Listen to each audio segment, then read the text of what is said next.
बिस्मिल्लाहिर्रहमानिर्रहीम। हालिया एक मसला इंटरनेट पे सोशल मीडिया पे काफ़ी वायरल हो रहा है, काफ़ी घूम रहा है और ख़ास व आवाम तमाम लोगों की ज़ुबान पर है। और वो मसला ये है कि हज़रत महमूद मदनी साहब दामत बरकातुहू ने ओवैसी साहब के ख़िलाफ़ इंटरव्यू में कुछ कह दिया है, यानी उनके ख़िलाफ़ ऐसी बात कह दी है जो नामुनासिब है। तो आइए पहले इंटरव्यू को देखते हैं, फिर कुछ बात करते हैं। 100% उनसे डिसएग्री करता हूँ, उनकी पॉलिटिक्स से, पॉलिटिकल अप्रोच से भी डिसएग्री करता हूँ, क्योंकि उनकी पॉलिटिकल अप्रोच उस पॉलिटिकल अप्रोच को सपोर्ट करती है जो बांटने वाली है, और उससे उनको भी कुछ फायदा होता है, दूसरों को उससे भी ज्यादा फायदा होता है। बहुत सारे लोग उधर भी बोलते हैं, वहां भी जमा हो जाती है भीड़। तो पागल लोगों का तो मजमा है, पब्लिक में पागल लोग तो हो ही जाते हैं जमा। वो यूपी में आए थे चुनाव लड़ने के लिए, कितना परसेंट वोट मिला था? नहीं मिला ना, वोट तो नहीं दिया लोगों ने अपना नेता नहीं मानते हैं। मैं पूरे एतमाद के जैसा कि भी आपने इंटरव्यू में देखा कि हज़रत मौलाना मदनी साहब दामत बरकातुहू जो है ओवैसी साहब के खिलाफ बात कर रहे हैं, इंटरव्यू दे रहे हैं, तो उसमें उन्होंने एक जुमला कहा कि वो कहीं सीट नहीं लेकर आते हैं। बेशक वो कहीं सीट नहीं लेकर आते हैं, कहीं जाते तो जीत नहीं पाते हैं, लेकिन एक बात मुसल्लम ये भी है कि मुसलमानों के खिलाफ कोई बिल पास हो या मुसलमानों के खिलाफ कोई आवाज़ उठे, तो उस आवाज़ के खिलाफ सबसे पहले जो उठने वाले और बोलने वाले निडर होकर जो है वो ओवैसी साहब है।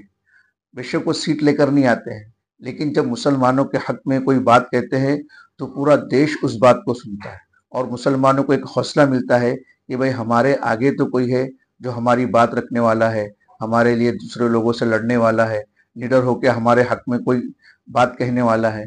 तो मुसलमानों को एक उनसे हौसला मिलता है और इस समय जो है वो मुसलमानों के हमदर्द है, खैर खा है, अपने जान से भी, माल से भी, अपनी इल्मी सलाहियत से जो है मुसलमानों की मदद कर रहे हैं वो। तो इसलिए जो है उनके खिलाफ कोई ऐसी बात करना ये नामुनासिब बात है। बल्कि इस तरह का इंटरव्यू देना कि भाई आपस में दूसरे लोगों को ऐसा लगे कि इनमें इत्तेहाद और इत्तफाक नहीं है, ये बिल्कुल नामुनासिब बात है। बल्कि इस समय हालात तो ऐसे हैं कि हमारी बात से और हमारे अमल से दूसरों को लगे कि मुसलमान एक प्लेटफॉर्म पर है, हम सब एक हैं, और जब कोई चीज़ एक होती है तो उसको तोड़ा नहीं जाता है।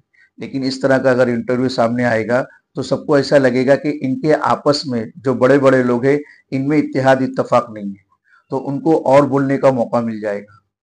इसलिए इस तरह की बातें हमें नहीं करना चाहिए। इस समय तो हमें मिलकर एक साथ होकर रहना चाहिए।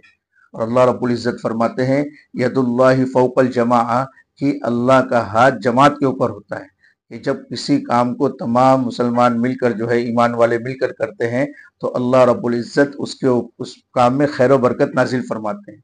अब अगर हमारी बात से कोई अगर कौम टूट जाएगी तो अल्लाह की मदद कैसे आएगी? हाँ। और एक बात का ये भी हम थोड़ा ख्याल रखें कि हज़रत मौलाना मदनी साहब ने इंटरव्यू जब दे दिया खिलाफ, तो उनकी सिर्फ ये बात की हम तरदीद कर सकते हैं, इनकार कर सकते हैं, मजम्मत कर सकते हैं। अब मजम्मत करने में भी ऐसा ना हो कि हम हज़रत वाला साहब की, मौलाना मदनी साहब की तमाम इल्मी खिदमात को भी भूल जाएं। बेशक वो भी हमारे बड़े हैं, हमारे सर के ताज हैं। हाँ, अगर उनकी भी ज़िंदगी देखी जाए तो इल्मी एतबार से, खिदमती एतबार से जो है पूरी उनकी ज़िंदगी लग गई है वतन के लिए, मुसलमानों के लिए। उन्होंने भी बहुत सारा काम किया है। तो किसी शख्स की एक बात को लेकर उसकी पूरी शख्सियत को हम जो है खराब नहीं कर सकते, पूरी शख्सियत को उनको बुरा नहीं बोल सकते। हाँ, उनके इस इंटरव्यू को हम ज़रूर तरदीद करते हैं, इनकार करते हैं कि इस तरह की बातें उनको नहीं कहना चाहिए, जबकि इस तरह का माहौल बना हुआ है। तो इस समय उनको ऐसी बात कहनी चाहिए कि जो आपस में जोड़ वाली हो। इस तरह की बातें नहीं करनी चाहिए। और आखिर में अल्लाह से दुआ भी है कि अल्लाह हम सबको एक बनाकर रखे, नेक बनाकर रखे, एक प्लेटफॉर्म पर लेकर आ जाए और अपनी मदद हमारे साथ शामिल हाल फरमा दे, है ना, हम पर से हर परेशानी को ख़त्म फरमा दे। आमीन व आखिर दावाना अल्हम्दुलिल्लाहि रब्बिल आलमीन।